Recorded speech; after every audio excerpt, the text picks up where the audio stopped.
Since I came to New London, as well as working on poems and plays and indeed stories which I brought with me, I've also been writing some new poems about New London, and they're full of characters who are around, out and about these days.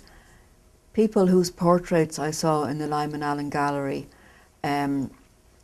people who had been enslaved on the Amistad, and also Native Americans.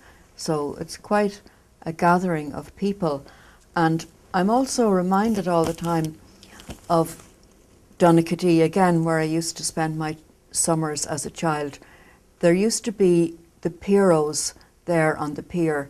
Now, Pierrots were travelling players who, the idea of which began in Victorian England when people went to the seaside and the music halls were empty.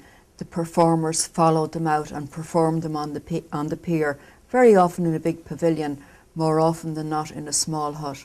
And there was a small hut in Dunkatee, and this is where the Pierrots performed. Twice a day, there was a matinee and an evening performance, and there were 4 of them, I think, and they used to, well, they had material prepared, but they used to make up a lot of it as they went along. They had talent shows, and that's where I got my love for the theatre, really, and my realisation of how theatre can be created literally out of thin air.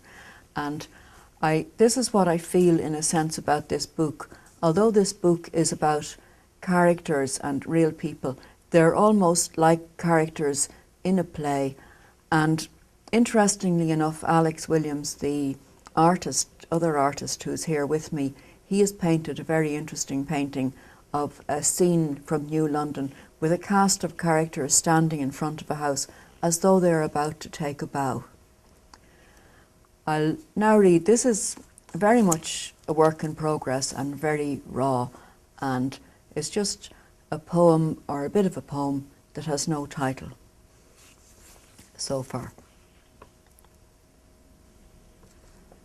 I donned the costume of an extra and headed off down the street in search of a set where I could blend in. I looked out to sea, but saw no whaling ships on the horizon, smelt no blubber 5 miles from shore.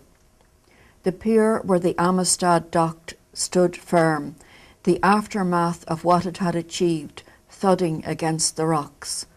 A horn signalled the approaching train, its carriages ferrying from Boston to New York, those with serious business to attend to.